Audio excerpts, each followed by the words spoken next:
Hello, everyone. So I'm the after lunch girl. I'm the lucky one. So my name is Hilary Lane. I'm the Senior Director of Strategic Partnerships at the Nuclear Energy Institute. It's great to be with you all. So I've been told I have 7 minutes to give you an overall state of the industry presentation. So we'll try to talk all about nuclear, where we are in 7 minutes here. So a little bit about who NEI is. So we are the trade association and the lobbying arm of the commercial nuclear industry. And we have about 400 member companies that we represent. We're based out of DC, of course. And we represent our members on generic issues, whether that's a generic policy issue or a generic regulatory issue with the NRC, the Nuclear Regulatory Commission, or a generic technical issue on behalf of our many different fleets. So just a little bit about nuclear. I know we've got a really diverse audience here today.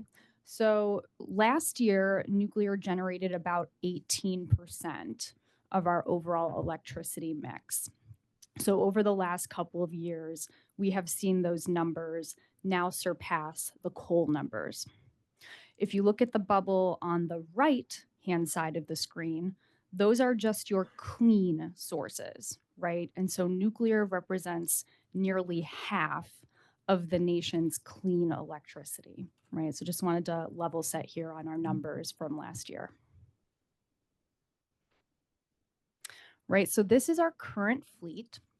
And if you have a hard time remembering a number when it comes to nuclear, just remember the number 100, right? Because we've got almost 100 nuclear plants. We have 94. And our fleet represents almost 100 gigawatts, right? 97. So if you say 100, you're basically almost there, right?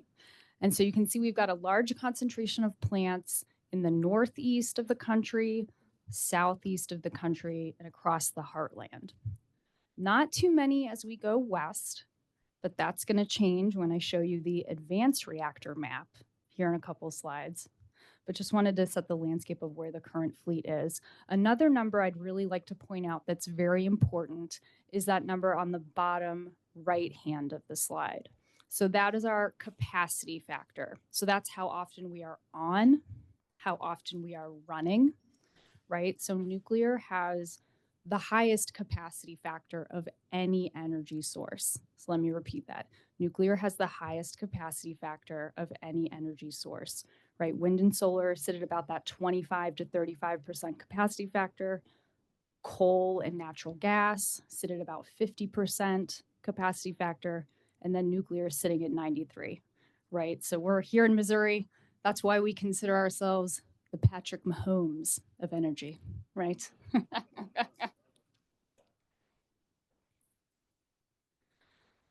All right, so a little bit of formatting issues here on this slide, but as it's been discussed earlier in the morning, you know, we've seen flat electricity demand for the last several decades. And now electricity demand is going like this, right? It's skyrocketing up. And why is that? Couple of reasons. Obviously, growth of AI, data centers, we all know that. We've seen that in the news. There's also a strong push to re-onshore all sorts of industrial manufacturing, whether that be steel, concrete, et cetera. There's a strong push to just electrify everything, whether that's cars, buildings, et cetera. So there's an electrification push as well. And oil and gas demand in the Permian is also slated to rise as well. So they're looking for that electrification. And then hydrogen production. And so what we see is that nuclear is really suited to meet all of these needs, right? It's clean, it's firm, otherwise known as baseload, otherwise known as reliable. The third point really resonates with the current administration, and that's to have energy security in your country means that you have national security and vice versa. In order to have national security, you need energy security, right? So that really resonates today.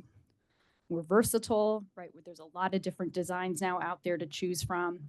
Proven, right? We've been doing this, folks, for 60 years, on land and below sea. Scalable, so the plants of tomorrow are going to be modular, right? So you can build them out, right, in a 4-pack, 6-pack, 8-pack, et cetera. Jobs creating, so nuclear jobs typically pay about 30% more than the jobs in the local community. And nuclear is also strongly bipartisan. So nuclear is turning out to be the most bipartisan energy source today on Capitol Hill. And to have that bipartisanship today is really something. So we're very happy about that. So we're doing a couple of things across the fleet to kind of address this surge in demand. One of the things we're doing is something called power uprates, right? So that's where we squeeze a little bit more power out of all of our plants across the fleet. And when we do this at, various plants across the fleet, again, a fleet of almost 100 units, we're going to get another 3 gigawatts, right? And 3 gigawatts is a lot, right? That's the size of, say, 3 AP1000s, and that's enough to power 3 million homes, right? So we're going to get 3 gigawatts, maybe even over the next 2-3 years from these power uprates. And these can be done by fuel improvements, turbine enhancements, things like that. Another thing we're looking to do, and this has never been done before, is restart some shut down plants, right? We've never done this before. So we're looking at 3 plants across the country, one in Michigan, one in Pennsylvania, and one in Iowa. And this is going to add another 3 gigawatts back to the grid, in addition to the 3 gigawatts that we're going to add from the power uprates, right? So now we're talking about 6 gigawatts over the next 2 to 3 years. That's a lot, right? And it's important to note that these plants shut down solely and only due to poor economic conditions in the market at that time.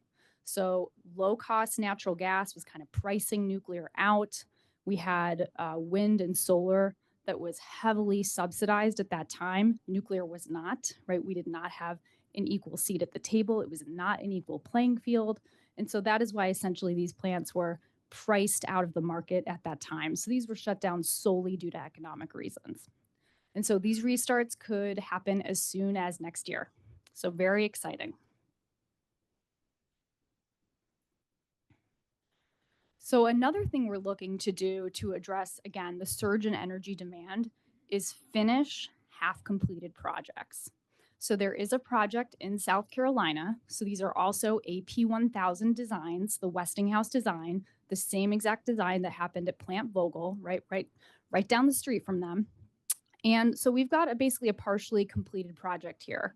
So unit 2 is about 50% complete, and unit 3 is about maybe like 35% complete, right? And there is a strong push within South Carolina to really get these across the finish line. I mean, Ray and I personally have gone down to South Carolina and spoken with the governor himself, Governor McMaster's, and he's really made this a personal mission to get these plants across the finish line, to get, say, 2 more gigawatts back onto the grid for South Carolina. And we've got all the players supporting us, Tim Scott, Lindsey Graham, everyone really thinks that this can happen.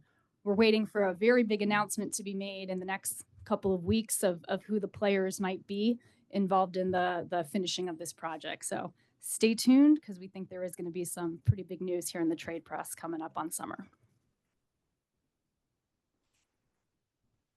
So these are our advanced nuclear plants that are slated to be online over the next couple of years. And remember the previous map that I showed you, there wasn't a whole lot happening out west, but now look at the movement out west, right? It is incredible. It is like a westward ho for nuclear, right? And we've got states that have never had nuclear before, right? So we have a lot of new to nuclear states here on this map, right? Like Wyoming and Utah, Nevada, Alaska, right? These states have never had nuclear before, and they're all interested in nuclear. And these plants are of all different shapes and sizes. So we've got some AP1000s on the map. We've got some small modular reactors on the map. We've got some microreactors on the map as well. And what we're also seeing in terms of the different shapes and sizes are the different customers that are actually coming to the fore, right? And what we get asked about the most, obviously, are who are the tech companies that are going nuclear, right? So I just went ahead and listed them on the slide because that's the question we get asked all the time, right? You got your hyperscalers at the top, obviously starting with Amazon, and you've got some of your co-location data centers below. So all of these companies have nuclear agreements, right?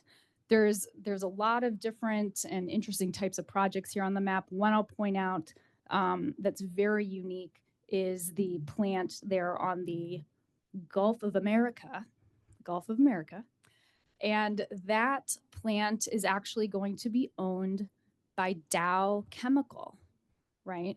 And so this is like one of the first times where we're seeing customers, not necessarily a utility, but a customer that's going to own the plant on their own property line, right? And in this case, it's an SMR, and they have chosen the X Energy design, which is an SMR design.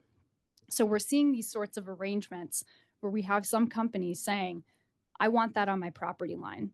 And then I want the clean electricity going to my manufacturing plant and the clean heat going to my manufacturing plant for those industrial customers that really need the clean heat, right? And then, hey, if we've got some extra electrons, we might look into, selling that back onto the grid, right? So there's some really interesting arrangements that we're seeing with new customers. So this, I just wanted to highlight just the incredible amount of progress we're seeing at the site level, right? So we have nuclear construction that has started up in Canada with the OPG project. They've chosen the GE Hitachi design, that's an SMR. So they are moving forward with construction up in Canada. We've got some research and test reactors as well that have started nuclear construction. So Abilene Christian University in Texas has started their construction, as well as Kairos, which is another test reactor in Tennessee, has also started their construction.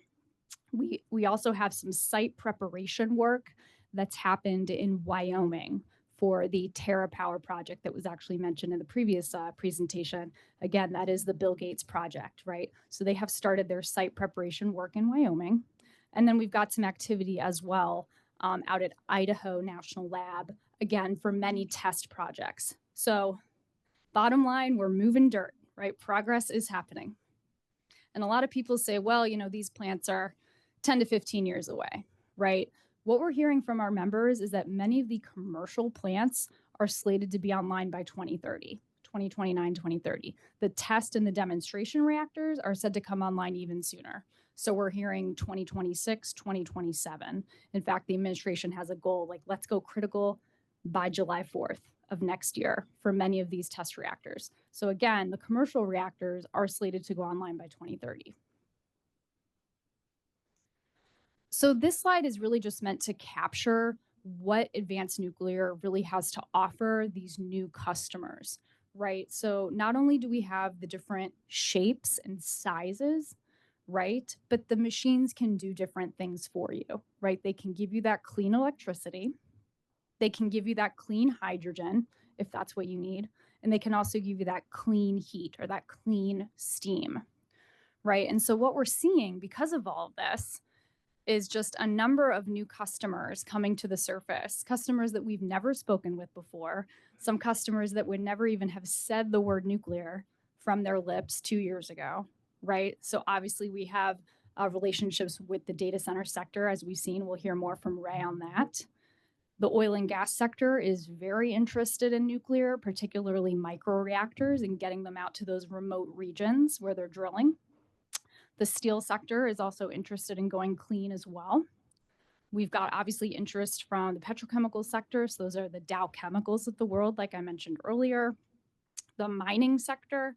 So we're not just talking, uranium mining. We're talking all mining, right? Copper mining, you name it, right? These miners, again, are in very remote regions of the world, and they need that transportability of, say, a microreactor that could be put on the back of a truck. District energy systems, which are mostly powered by fossil fuel, they're interested in going clean as well. We're seeing a lot of interest from the military, the maritime community, coal, et cetera. So I would say just generally that top row of customers really has a high level of maturity when it comes to these advanced nuclear relationships and partnerships. We're seeing a lot of curiosity from that bottom row, but not nearly the maturity level that we're seeing and that really willingness to pay from that top level of customers. I mean, these are companies that are really making big changes at the corporate level, changes to their sustainability plans. I mean, these are companies that are hiring nuclear engineers, right, to get that expertise because they know they want nuclear in their portfolio. And just a quick bit on this. So a couple months ago, there were 4 executive orders that were signed on nuclear, right? And these executive orders basically say, go bigger, go faster, right? Be more efficient, right? And so we're looking at a couple of different goals here with the executive orders. One is to quadruple the fleet, right? So the last administration said triple the fleet. So now we're saying quadruple the fleet. So go from 100 gigawatts to 400. We're looking at the restarts. Obviously, we talked about that in a previous slide. We talked about the power uprates, so we're going to do that. And the administration also wants to see 10 new AP1000s put on the grid. So there are talks about doing that, and Westinghouse is obviously very thrilled about an announcement of that nature.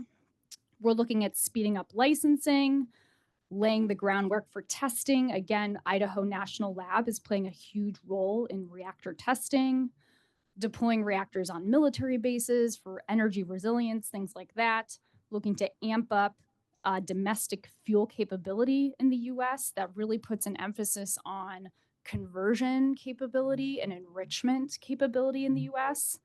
We're looking at recycling capabilities, workforce, exporting our designs, right? Building up those 123 relationships through the State Department and making sure that our partners overseas are choosing US designs, right? Rather than Chinese designs or Russian designs.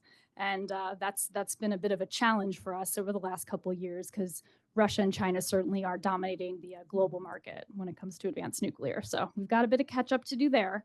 But this is essentially the essence of what the executive orders are trying to do. With that, I think that is my last slide. So we'll move on to Dave.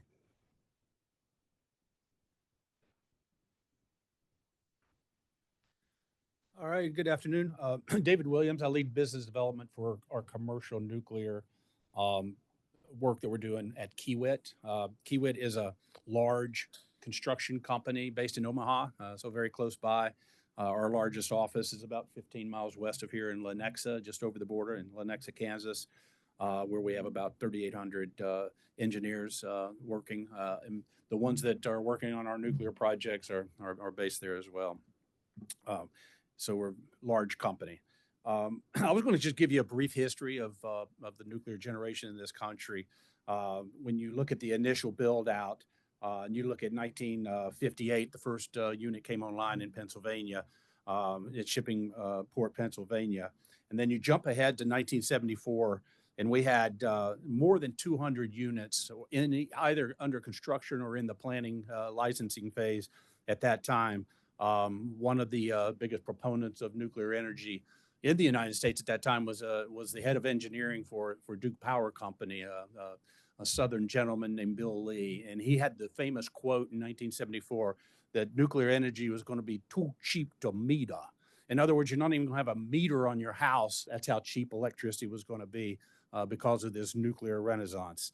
Do you like that accent? I did the best I could. I mean, that was my Bill Lee impression.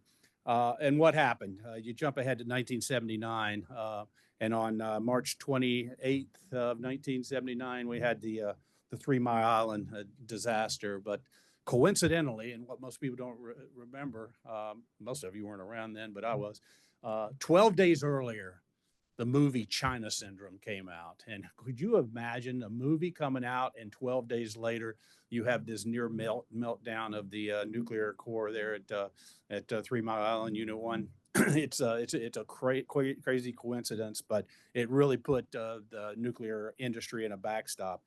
So we call the period in between that initial build out and the first renaissance, we call those the dark days. And sure enough, during the dark days, we had another incident. Chernobyl hits in 1986. That actually was a tremendous disaster. And you look ahead at a lot of the units that were finished off by 1991. We had 111 units in the United States operating by 1991. Of the 200, the rest were either canceled or shuttered. Some of them are still sitting out there, almost complete. They've been rusting away for the last 40 years. But that's where we were. And I'm going to show you a slide in a minute just to show the where we are now compared to there. From a megawatt standpoint, it's pretty much exactly the same. We currently have about 97 gigawatts operating in this country in those 94 units that Hilary mentioned. And now we get to the first renaissance. And in 2006, we had 28 units going through the licensing process in the United States, 28 new units. And what happened? 2011, Fukushima happens, right? All the bad stuff's down below, by the way. So that's not a coincidence. So 2011, Fukushima hits. And then by 2017, as Hilary mentioned, the VC Summer project in South Carolina had been shut down because of the cost overrun projections and the schedule delay. And the only unit that was actually finished was the Plant Vogel. So two AP1000s finished off at Plant Vogel. And as you see, 94 units and still only 97 gigawatts. So those two units only replaced some of the units that had been shut down. And if you look at the next slide, there it shows it over a 40-year period. We didn't add any new nuclear generation in this country for the most part. That's why we call it the dark days. So while we were not building electricity, look at China. You go back to 1991, they had 0 operating nuclear plants, and they now have 57, but another 29 are in construction right now. You look at Russia, 36 with 7 under construction. South Korea, back again to 1991, we were far and away the leader, and these other countries are catching up and catching up quickly. So why did the first renaissance fail? I mentioned Fukushima, but it was really the first two out of the gate at VC Summer and at Plant Vogel. The failures of those projects were becoming very well known in 2014, 2015 timeframe. And by 2017, when they shut down VC Summer, they elected to keep on going at Vogel, but you can see the actual cost. The planned schedule went over by 7 years late. An initial $14 billion price tag ended up being over $38 billion. So significant cost overrun. At the same time, there were some units being built over in the United Arab Emirates by the Korean. It was Korean technology. Pretty much on the same time frame and pretty much the same results as far as cost. They're only 3 years late, but they still were 160% price overrun. So it was something that was pretty common in the industry, and it just really shut down all these other units. So we went from 28 units that were underway, and only 2 got finished. So what's different about this next renaissance? And I call it the Renaissance number 2. And it's really being driven by not only the small modular reactors and advanced reactors, but it's the knowledge that we gained in finishing out those AP1000s. Those designs are finished. So you can now start construction on one of these units that's fully designed. That wasn't the case when they started construction at Vogel and VC Summer. Those units were barely designed, and they had to be modified. The designs were modified during construction significantly, 180 design changes. I think Vogel Unit 4 is now the standard design for Westinghouse's AP1000, and it's Rev 19. So the tremendous amount of redesign during construction that we're not going to see in this next, the 10 pack that Hilary mentioned. So President Trump has said he wants 10 AP1000s under construction by 2030. I mean, in the nuclear industry, that's tomorrow, right? So that's a challenge. And, the company that I work for, it's going to be a challenge. Can we build any of those or all of those? No, we can't build all of those. So we're going to need a lot of help from a lot of our competitors. It's going to be a coalition to build out the nuclear infrastructure. And then you got all the small modular reactors. And the promise is they're smaller. They can be loaded on trucks or trains, a lot less field hours, much smaller footprints, a lot more customer opportunities, as Hilary mentioned, not just the Dows of the world, other industrials, mining clients, et cetera, that we just haven't had in the nuclear industry ever. All nuclear power plants in this United States were built for electric utilities. and the electric utilities own them and distribute them to their customer base. And that's changing now. And in fact, a lot of the utilities are sitting back and saying, I don't want to strap my balance sheet, or I don't want my ratepayers to have to suffer for what these things are going to cost. So somebody else come in and build it. And then when you're finished, we'll take over. So there's a lot of build transfer models that are being contemplated right now to take the utilities kind of out of it, make it a little more streamlined, get it done faster, get more investments from the Googles of the world and the Amazons of the world. And Ray's going to talk about that next. And on the need that the data centers are really driving for this country. So that's all I had, and I'll let Ray come up and talk. Awesome. Do y'all mind if I just stay seated? Is that all right? Cool. I think better when I sit, I guess. So I'm Ray Fakhoury, and I didn't prepare slides because that's the Amazon way. We are a doc writing company, not a slides company, so I kept with that. But I am the energy policy manager for AWS, so that really means that most of my day is spent trying to figure out state, federal, and wholesale market changes and designs to ensure that we have access to capacity for our data center build out.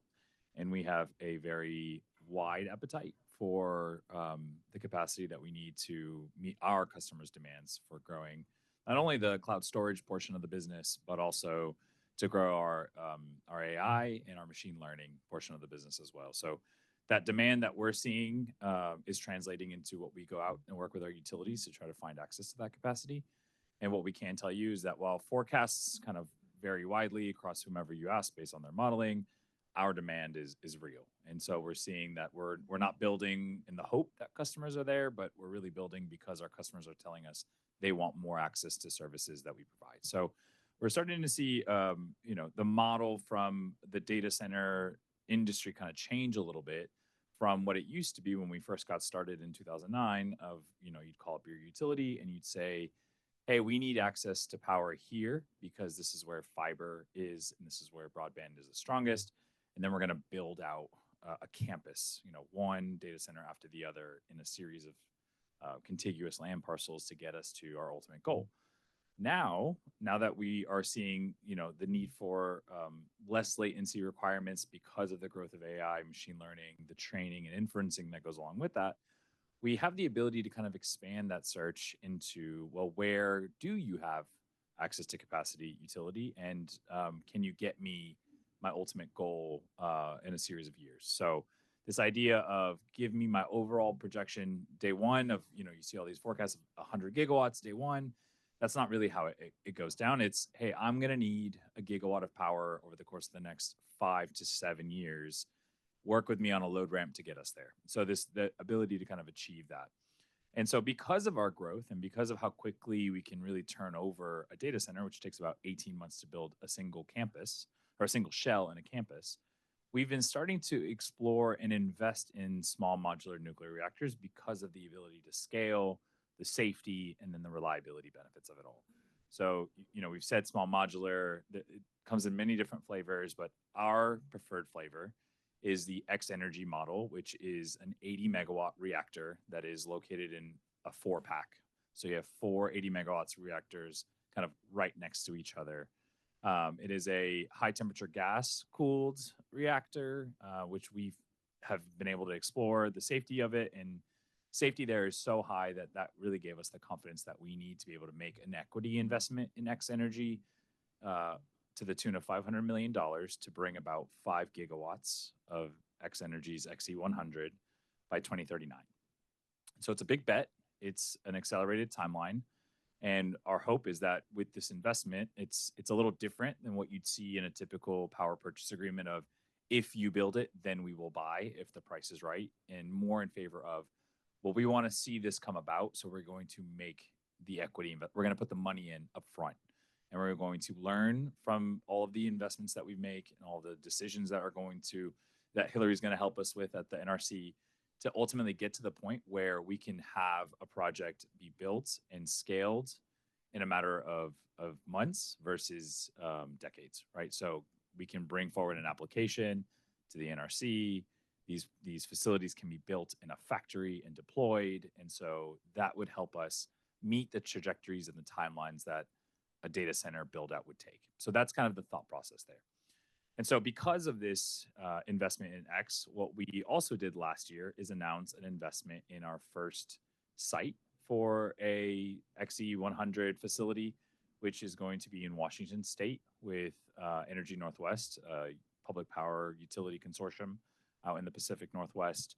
The idea here is that we would deploy 320 megawatts, this 4-pack, in Washington State at the Columbia generating station.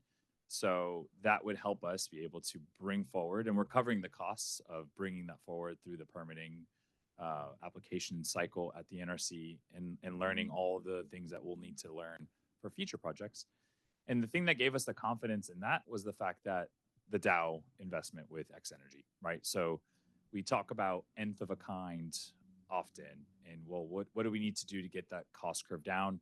And for us, we're starting to look and say, well, if there's a 4-pack being deployed in Texas with Dow, and we have our second 4-pack in Washington State, by the next round of projects, we'll be starting our 9th facility, right? So we're starting to get to that nth of a kind, which would really help us kind of accelerate the supply chain, the workforce, and all the other challenges that we might see ahead in the early 2030 timeframe to start really rapidly deploying these projects across the country. And so hopefully that would help accelerate, kind of the consolidation of all of the different press releases into actual projects and try to translate that into deployment. And so that's the current layout for us and how we think about this and why we're starting to lean more into this idea of a clean firm, right? So in addition to continuing to invest in renewables to meet our climate pledge goal of net zero by 2040, nuclear is going to be playing an even more substantial role in that deployment target to reach that goal. So I think ultimately it kind of fits in with this portfolio approach of how we think about getting the energy that we need round the clock in order to help ensure that not only is our load growth being met, but that ultimately we've learned so much from the deployment of these resources that'll also be providing benefits to the grid as well. So I see Josh starting to make his way up here, so I'll wrap it up if we could go to questions. Yeah, we'll go to questions. I feel like that's usually the fun part.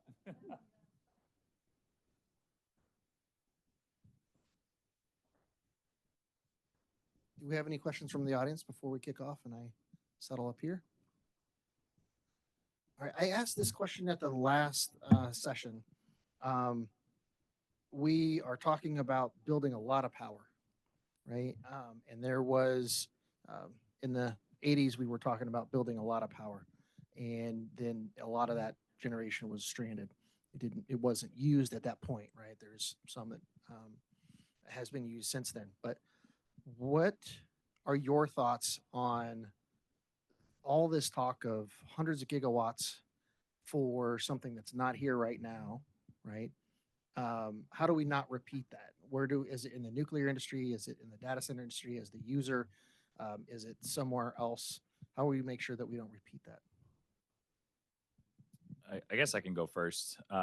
We know that the load is real because it's just what we're seeing from what our customers are demanding every day, from businesses like Pfizer and United Airlines that are trying to be more efficient and therefore putting a lot more of their software solutions onto the cloud and then starting to integrate and layer in AI machine learning services for interacting with customers, optimizing routes for flight patterns and taking account all of that into their proprietary models.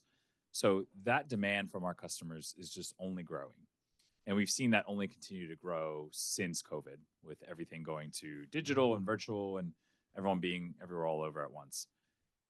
Going all the way down to the consumer level, I think the latest number I've heard is that each household has about 27 connected devices that is relying on some kind of cloud infrastructure. And the thing that gives me the most confidence that this is actually load that will materialize is that today, only about 15% of the world's data is living on a data center. And so the remaining portion is all living on premise.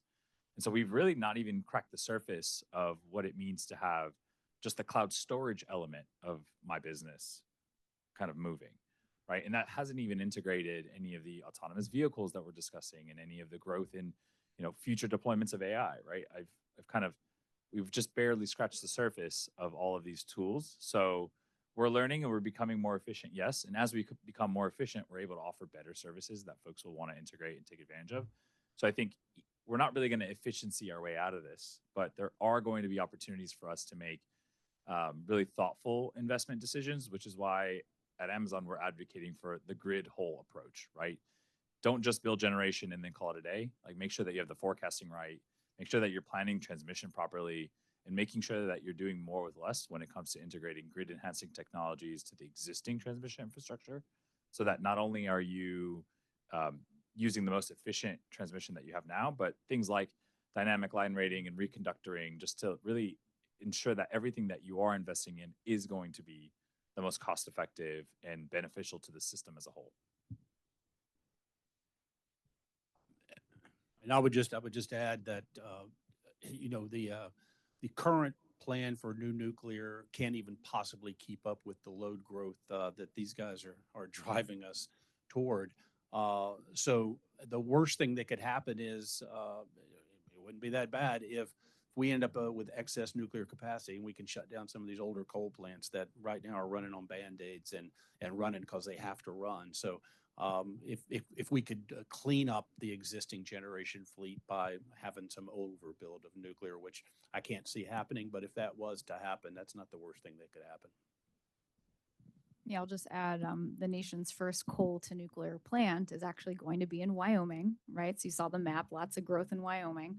And that's going to be the TerraPower design. That was one of the pictures I showed up on the slides. So it's a coal to nuclear transition plant.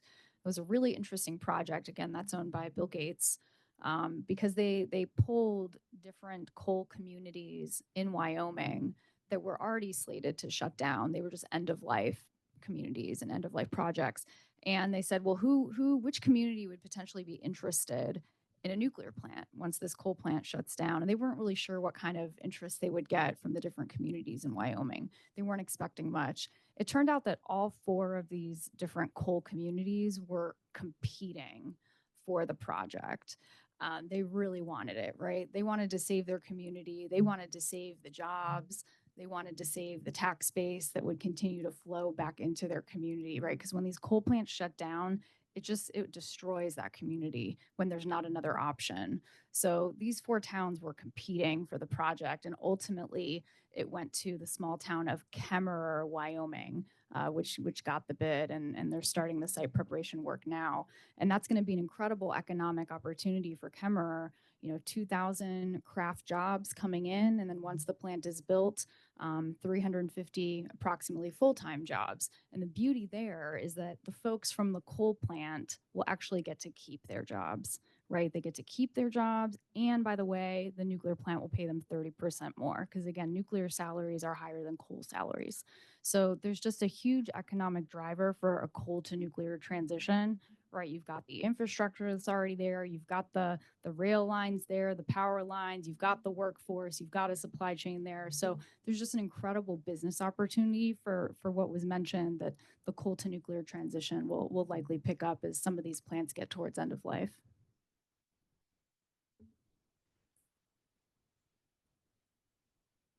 Ray, you kind of touched on the different, I think both you and Holly touched on the relationship, the different kind of relationship that consumers and generators or consumers have with utilities. Can you talk a little bit about the conversations you feel consumers are having with utilities, how that differs, and the growth you're seeing there, or any maybe hurdles that you see that we need to consider? Yeah, and I think we work pretty well with our utility partners, but we have different drivers, right? For us, it's meeting, but we do have something in common, right? Meeting our customer demand, and doing so reliably, right? One of the same reasons why we have been kind of exploring the idea of flexibility and ensuring that we have the right kind of makeup of what this idea of flexible data centers looks like, is because we also don't want to call our customers and say, you need to turn off, right? And in that case, it's like, well, who should be the picker? And that's not something that we think that we should be doing. More so, especially when there's critical infrastructure, because it's a hospital, first responders are hosting their information on these data centers. So I think we're trying to work with our utility partners to come out with a different alternative of, well, what is it going to take to ensure that we have the build out needed to meet the demand, right? So I'm sure like the last panel was talking about the large load tariffs in SB4. And I think we're starting to see that across the country where utilities are bringing forward these large load tariffs. And it's something that we as the large load users have gotten on board with.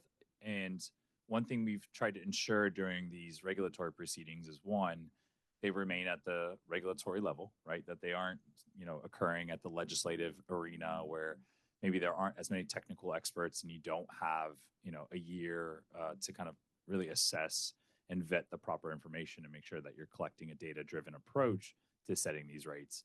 But more so just to ensure that there isn't a discriminatory practice of how you establish this rate class, right? Have it be based on energy use, not type of customer. And so we've been working with our utility partners to kind of enshrine a lot of these rules that are non-discriminatory and work to kind of shield customers from any rate impacts, but also ensure that they're not so prohibitive that you aren't enabling investments in your state. And it was noted that both utilities in Missouri are also going through their own rate cases here and trying to establish the right balance between investment growth and then also ensuring that costs don't go up. So I think that's really the latest arena, is that we're starting to get more engaged in these venues that typically an Amazon, pre-2018 would not have been engaged in, because typically it was just like, hey, we need 5 megawatts for a fulfillment center. Whereas now we're starting to talk about these bigger, gigawatt scale facilities and campuses to host data. And it's just changed the dynamic a little bit. But I think at the end of the day, there are things that we've done before, right? We've had to deal with smelter plants or any of these really heavy industries as well that can't be interrupted. And so we have the model. It's just a new type of customer. And I think there's a lot of maybe secrecy around this type of customer, or maybe a lack of understanding as to how we operate or why we need to be around all the time. But I think with education and continued engagement, it's gone a lot better.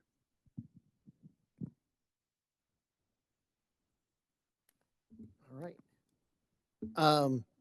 Yeah.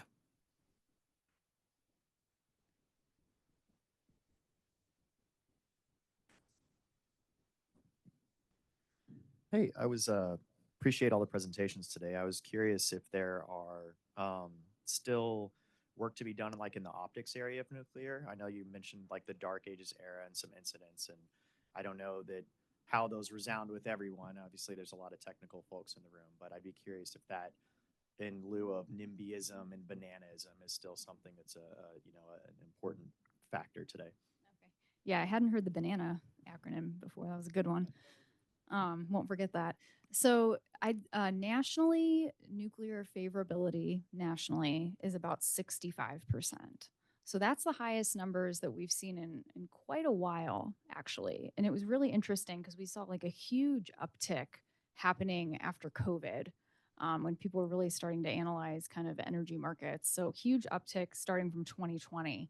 And so we're sitting at that 65%. And you could break that down, with demographics further, men versus women, et cetera. It's interesting, just between us girls, the demographic we typically poll the lowest with tends to be young women of childbearing age who lean politically to the left, right? So this is the demographic we poll the lowest with. So we've got to figure out, right, as an industry, how do we get those women over? So one of the things we've don't know where that came from. So we gotta figure out how to get these women over to the other side. And so obviously, if you're trying to influence, right, a woman of childbearing age, what's one thing you could do, right? You could put a lot of babies in your ads, right? Put a lot of babies and kids in your ads. That's one way to do it. That's marketing at its finest. But we also use a lot of young female millennial influencers that have been very successful for us. So I'll give you a couple examples. So one woman, Isabel Bomecki, is a Brazilian supermodel who is just gung-ho on nuclear. And again, her name is Isabel Bomecki.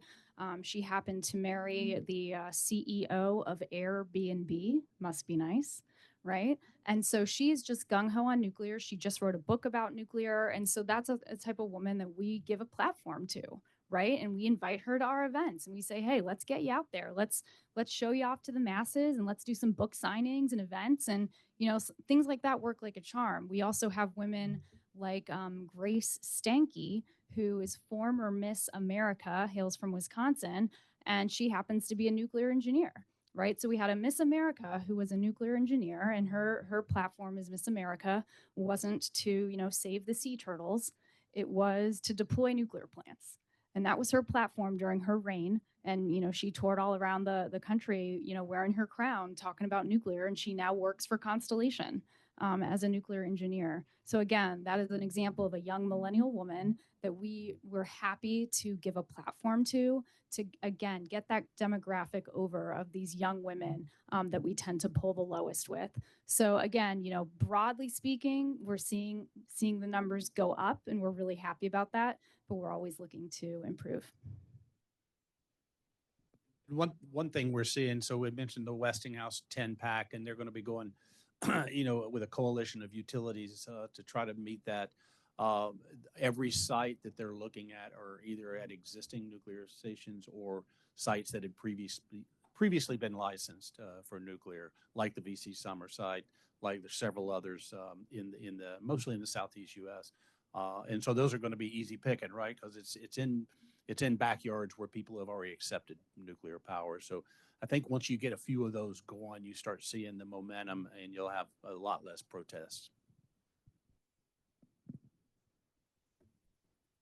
My apologies, I came in late, Hillary, to your presentation, but if you've already addressed this, again, my apologies. The issue I hear a lot is about obviously time, cost, and then the third is really storage. Has anything been done to address storage? Do you mean used fuel? Yeah, I've spent. Yeah, used fuel. Yeah, I mean, that's an unfortunate issue because we have a technical solution there, but it's just become a political hot potato. So this is a political problem, not a technical problem. We know technically where the waste needs to go. Geologists have studied this for decades. It's Yucca Mountain. That's an untenable solution now because of the communities in Nevada. So what we're looking at is now, something called consolidated interim storage, or CIS, which is more of a 100 to 200 year solution. So there are sites being considered in Texas and New Mexico for consolidated interim storage. Again, this is a 100, 200 year solution. We hope to see some movement there. This is for the federal government to decide and work on. And I know they're talking about kind of restarting a kind of consensus-based, community-based program from the ground up, where they could potentially see some traction there for final disposal. Our European colleagues are moving ahead at speed. Finland, Sweden, I mean, they have started construction on their underground repositories. So they are kind of light years ahead of us in terms of final disposition. And it's time for, us to catch up there. You talked about Europe and you're talking about fuel. Where does reprocessing come in? We don't do that like they do that in Europe, but that may change whether the type of generators you're using or lower the cost, change the cost. Where do you all view that type of technology in use? I mean, we haven't done reprocessing in this country. There have been political reasons for that, non-proliferation reasons for that. They're looking into that heavily in Japan. They do some work in that with France. And that is part of the details of some of the executive orders that were just signed is, hey, maybe look into this again. There could be kind of an economic case there for reprocessing. The expertise that I think we would point to the most would be down at the Savannah River site.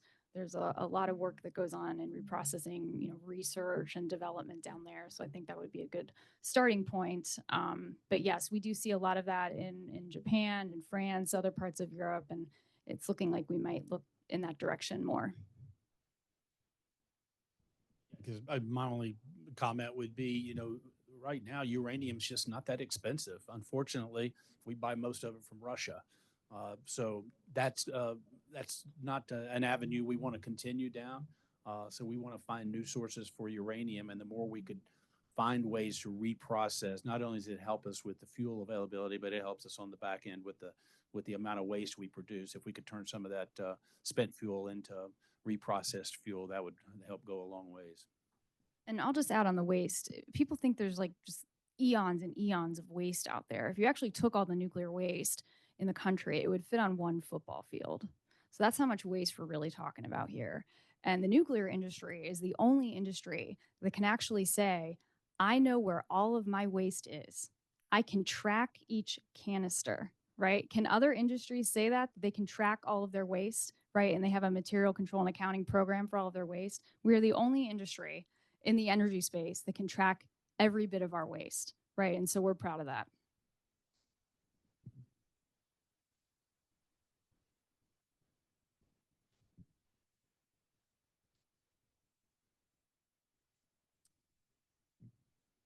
I was just curious because of the long timeline of the history of nuclear ebbs and flows.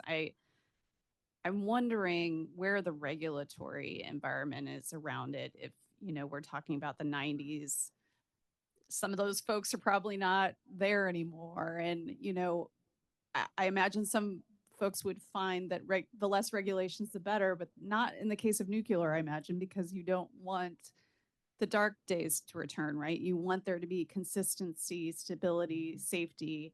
So I just was wondering, when you're sitting across from the folks at DOE and others, like, are they meeting you with the level of sophistication that you need to make sure that this carries forth over the next decade or so?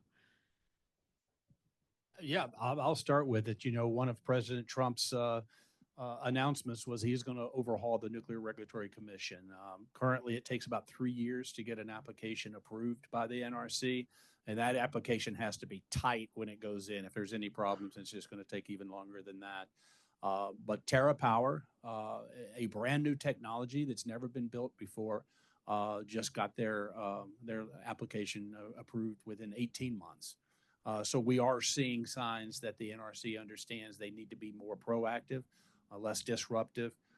They need more resources. They have hired younger people, so it's not just the old people looking across at you. These are young people, more energetic, understanding that they can be a hindrance, and they don't want to be a hindrance. They want to be helpful.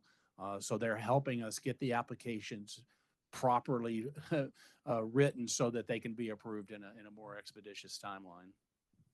Yeah, I mean, there's a lot of eyes on the NRC right now. They have a microscope. I used to work at the NRC, and so did many members of my family. And so there's a lot of eyes on them. There's a lot of pressure on them. And so one of the things that we did as the trade association was we said, okay, you've got this executive order that says, do better. So we are going to give you a roadmap.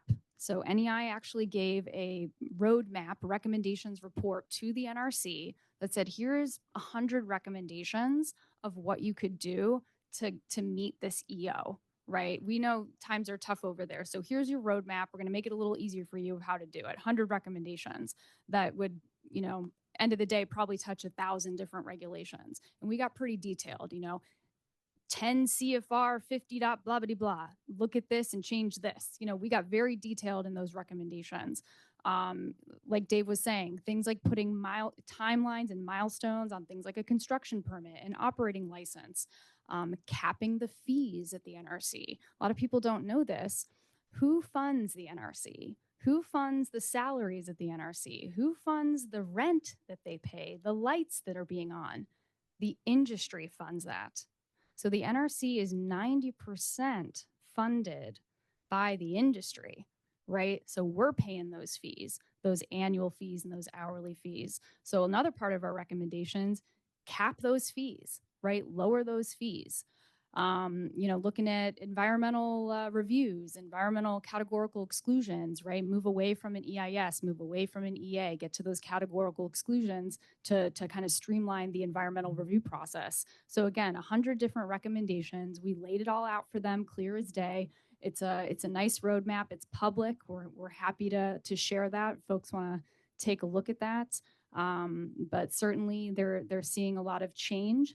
And they have made a lot of good progress over the years with things like the Advance Act that passed last year.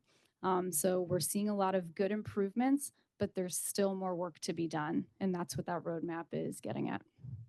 Yeah, I just would also add, you can tell the folks that are going to have an accelerated application process from the ones that are spending more time with the NRC before submitting their application, right? Like engagement with the NRC is also critical. I don't want to, I know everyone here is being constructive. We want to help them do their jobs more efficiently.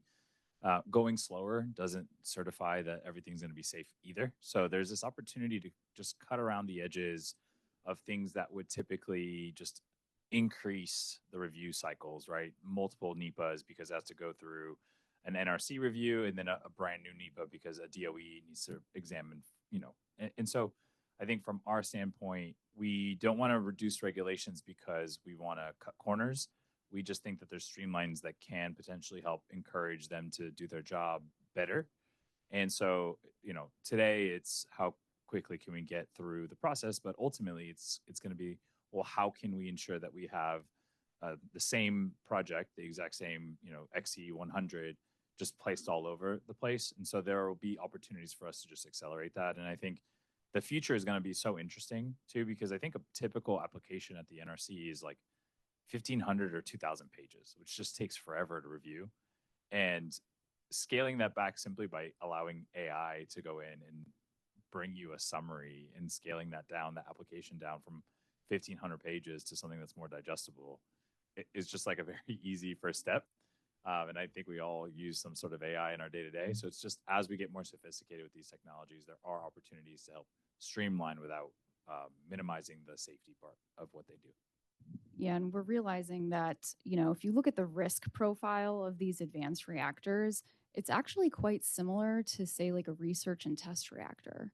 And we have 25 research and test reactors at college campuses, right, all across the country that are in, populated areas, right? So the risk profile of, say, a microreactor or even a small modular reactor is very similar to, a research reactor that, we've got two right here in Missouri, right? We've got one at Mizzou. We've got one at S&T. So we're making that comparison with the NRC to say, let's focus on the items of most safety significance and not worry about kind of these little dogs and cats that are of lower safety significance, right? And that's, again, making that comparison to that RTR framework, which they said that they're open to. So that's really good news.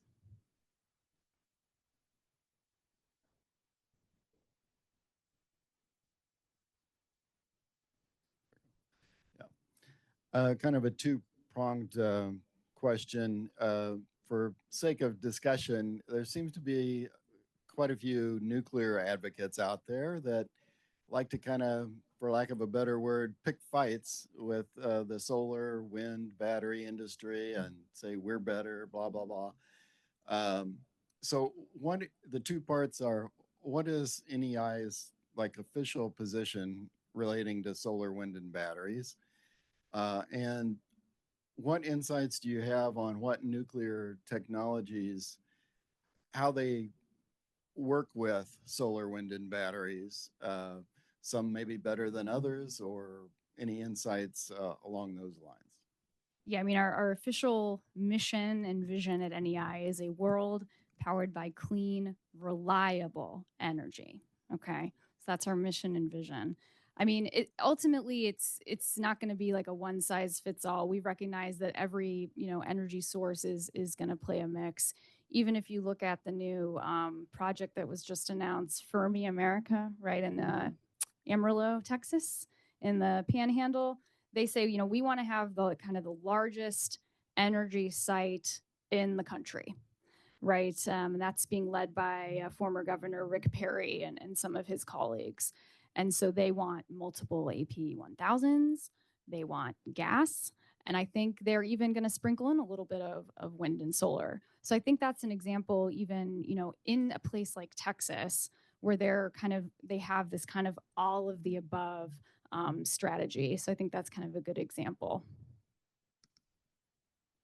Yeah, so I'll take a shot at the second part because I think, so I came from the renewable industry and I've spent plenty of years working to ensure that we have kind of that part of the business really locked up. And I think it's going to be really interesting to see how technology continues to help accelerate the advancements of those resources, and how pairing wind and solar with battery, longer duration battery, really makes them more firm. I think that's kind of how they're going to play really well with things like gas and nuclear, is that you'll have nuclear running around the clock, right? And it's just serving that load. But right now, because of the fact that renewables they're predictable as to when they will be on and not, they're the first curtailed out the gate, because like you're not going to fire up a generator for 15 minutes and fire it back down. It ends up tearing the turbines. So the utility will let that thing run a little bit more, and you'll curtail your wind and solar, which is what we see in places like Texas. And so the ability for those resources to become more firm, especially after HR1 passed on the federal level. So I think you'll just end up seeing a lot more storage being deployed on either existing wind and solar facilities, or kind of an overbuild of your storage to provide you more of a round the clock energy profile that becomes more usable by your utility. I think that's really what they need to be focusing in on, and how it plays a role into like better reliability and grid management. I wonder if you could address transmission. So I know Ray sort of mentioned GETS, and I understand that could eke out some excess capacity, but ultimately we're talking about adding new capacity, and we are already transmission constrained. Can you talk about conversations with the RTOs and their queues and that sort of stuff? And then maybe as a secondary part of this question, do you view SMRs as the DERs of distribution as opposed to the larger AP1000 type models? I love transmission, so always talk about transmission. We work with our RTOs and our utility partners often, right, on this particular issue, and it's the challenge here is that it's not just me going out there and saying, here's my load, and it's a bunch of other folks that are also doing it. So it becomes a bit more challenging as to the question of what's real. And I always turn it back over to some of the folks that work on the forecasting side to say, well, let's establish some milestones that once crossed makes a project become more real, to help give certainty to a utility partner that they can go out and build, or to a wholesale market to be able to plan, and then go out and plan long range or interregional transmission, so we have the best system, right? And so from my standpoint, I think we are certainly going to need a ton more transmission, because connecting the two between SMRs and transmission, we're going to look first to deploy at existing facilities, right? Existing nuclear, coal to nuclear, old gas to nuclear. And then we're going to run out of spots relatively quickly. And especially with the DER-ness of SMRs, we're going to end up needing more gen ties to get us to connect to the broader grid, kind of the same way that you think about utility scale solar and how that is today.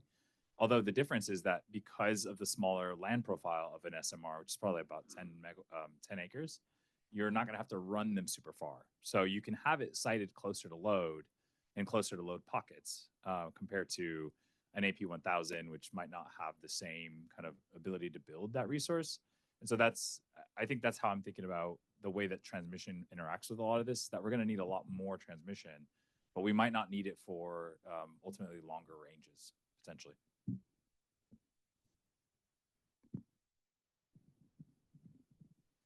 Can you, there was something in the newspaper this week. There was a 435 acre data center in St. Charles, Missouri, that was being proposed. It was just pulled by the developers due to public concern and outcry. Can you share how the relationship between generation, nuclear, and data centers, for both of those, why is that good for the communities to have data centers? Why is it good for the communities to have the nuclear power there as well?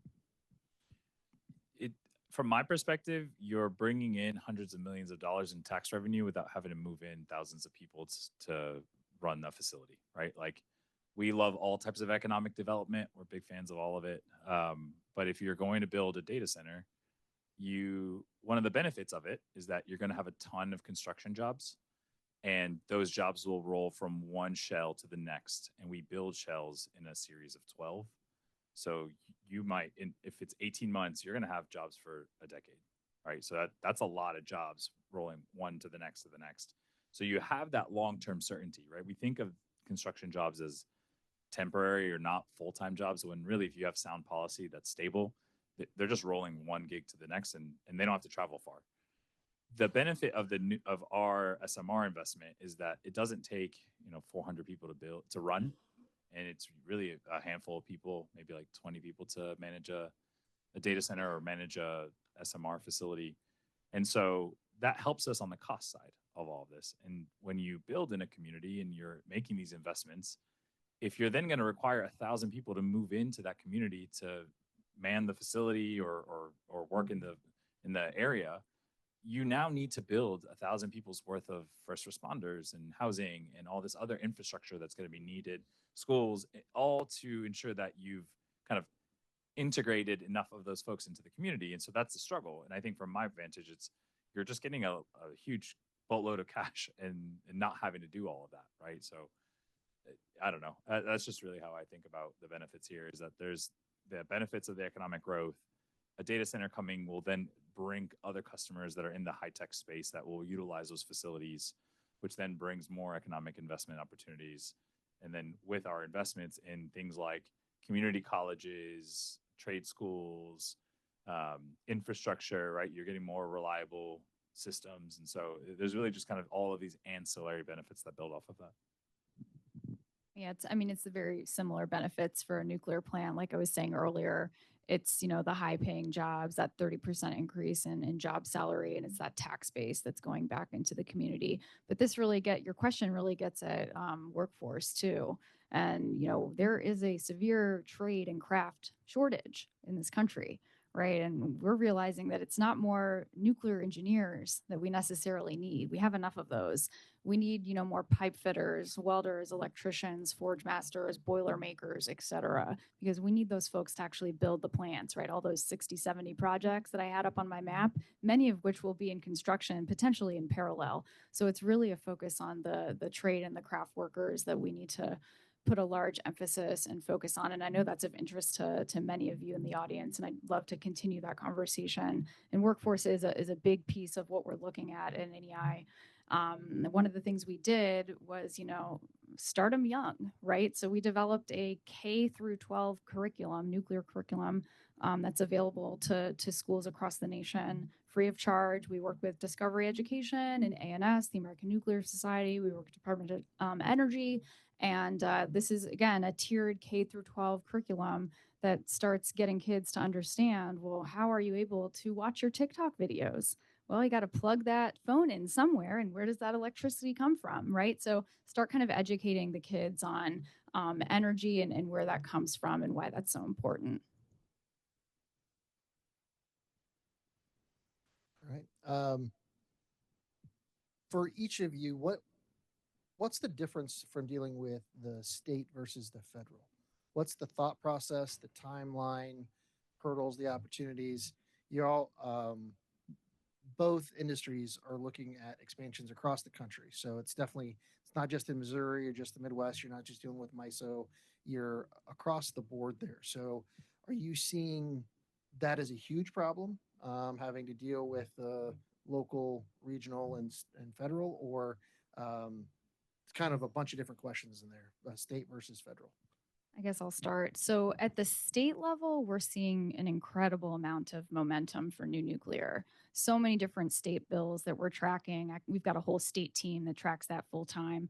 One of the biggest things we're seeing, very positive, is that many states are, repealing their very kind of draconian moratoriums that they've had on nuclear for decades. And we're just like, why? Right? So they're getting rid of those moratoriums. One of the states that was really notable that did this recently was West Virginia. They had a nuclear moratorium for like 50 years, right? And what does West Virginia have a lot of? Yeah, right? And so the Mountaineers have a plan, right? They've got a plan. They've got a lot of coal. There could be a lot of retiring assets already. And again, they're thinking about that coal to nuclear transition, which is why they removed their moratorium. And so we're seeing a lot of states kind of take a look at that. We're seeing, feasibility studies like crazy. And you don't have to put a ton of money towards a feasibility study. It's however much the state wants to do, right? Like Wisconsin, they put a couple million towards their feasibility study. But North Dakota, they said, we can't do that. We're just going to do 300,000 and look at our feasibility study. But that's something I would encourage the powers that be in Missouri to look into is a feasibility study, because many of your neighboring states, right, are looking into this and have already moved forward and kicked off those studies. So that's something I would definitely recommend of, okay, do we want an SMR here? What would a microreactor look like over here, right? And you have a lot of resources that you can already leverage, again, with strong nuclear programs, both at Mizzou and S&T. So again, repealing the moratoriums, doing the feasibility studies, but I'll say, a lot of states are putting real dollars on the table as well. Recognize not everyone can be Texas, right? Not everyone can offer a $350 million pot a year for new nuclear investment. Not everyone can do that. We've got states like Tennessee offering about $60 million a year for their kind of manufacturing supply chain hub. Wyoming is doing the same. The Carolinas, Indiana, Virginia, lots of states putting money on the table. Again, doesn't have to be a lot, but just something to get the ball rolling. So that's something to consider. And on the federal level, almost every one of these small modular reactor projects that are moving forward are getting some form of DOE funding, whether through the ARDP program or through the Office of Clean Energy Deployment. There is funding coming in from the federal level as well. So they're taking advantage of that. So there is support at the federal level. I would say of the states, she mentioned West Virginia, Kentucky also had a big coal lobby. They've also recently redacted their moratorium on nuclear. There are several states out there that said, yeah, we will allow nuclear if you can handle the waste issue, right? So we still need to have a plan for handling the waste to satisfy some people, but for the most part, I think of the contiguous 48, I think we're like at 40 right now that have absolutely no restrictions on nuclear. Tying the two together, I think the big challenge is that both the states and the feds want this. It's going back to the last panel, I think Steve said it. It's getting the people standing around the pool to jump in, right? There's a lot of folks that are like, we'll go 7th, we'll go 8th, but once you've kind of done the few, we'll jump in. And I think the question then becomes, well, what is it that's missing? Because if the states are saying, here's money and here's feasibility study and other economic incentives, and the federal government is saying, well, we'll certify, through LPO funds and other tax credits through HR1 that nuclear can get going, the question becomes, well, what else is it that we need to get this across the finish line? And so I think from our standpoint, we're ponying up funds as well. And so how do we ensure that we get the buy-in from the folks that will ultimately own and operate these facilities, which is our utility partners, and get that moving? So I think getting project completed is going to be really critical. And that might be the final piece of let's get folks to jump in that pool.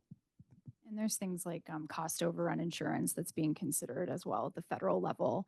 So Senator Risch of Idaho had introduced some legislation on cost overrun insurance. So those conversations are happening as well. And then just want to really emphasize Ray's last point that nuclear was very lucky and that we were one of the only energy sources that kept all of our tax credits, right?